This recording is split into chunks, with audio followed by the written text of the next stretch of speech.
ஒரு உண்மையான முஸ்லிம் இஸ்லாமிய கோட்பாடுகளுக்கு பின்பற்று திருமணத்தை நடத்த வேண்டும். இதற்காக அடிப்படையான சில முக்கியமான வழிகாட்டுதல்கள். 1.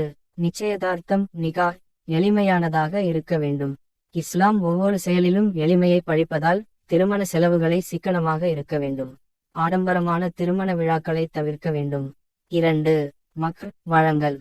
மணமகன் மணமகளுக்கு கொடுக்கும் பொன்னுடைமை அல்லது பொருளாதார கொடையாக இருக்கும். இது மணமகளின் உரிமை, அதை பெரியதாகவோ அல்லது சிரமமாகவோ இல்லை, முடிந்த அளவுக்கு வழங்க வேண்டும். 3. இஸ்லாமிய வழிமுறைகளுக்கு ஏற்ப ஏற்பாடு செய்ய வேண்டும். திருமணம் மஸ்ஜிதில் அல்லது இதர சுலபமான இடத்தில் நடத்தலாம். குர்ஆன் மற்றும் நபி ஸல்லல்லாஹு அலைஹி வஸல்லம் அவர்களின் வழிகாட்டுதல்களை பின்பற்றி புண்ணியமான முறையில் நிகழ்த்த வேண்டும். 4. சாட்சிகள் மற்றும் சமுதாயத்தின் முன்னிலையில் திருமணம். திருமணம் சாட்சிகளின் முன்னிலையில் மற்றும் சமுதாயத்தில் வெளிப்படையாக நடத்தப்பட வேண்டும். இது இருவருக்கும் சமூக பொறுப்பை உறுதிப்படுத்தும். 5. ஆடம்பரமான விருந்துகளை தவிர்த்தல். விருந்து ஏற்பாடு செய்யும்போது எல்லோருக்கும் சமமாக ஏற்பாடு செய்ய வேண்டும். ஆடம்பரமான விருந்துகளையும் அவசியமில்லாத செலவுகளையும் தவிர்க்க வேண்டும். 6. இஸ்லாமிய ஆடைகளும் மற்றும் நடைமுறைகளும் பின்பற்றல் அவசியம்.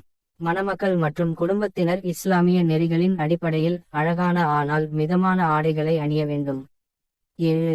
துவா மற்றும் நன்றி செலுத்தல். திருமணத்தின் போது அல்லாஹ்வுக்கு நன்றி கூறி மணமக்களுக்கு சிறப்பான வாழ்க்கைக்கு உறவினர்களும் நண்பர்களும் துவா செய்ய வேண்டும்.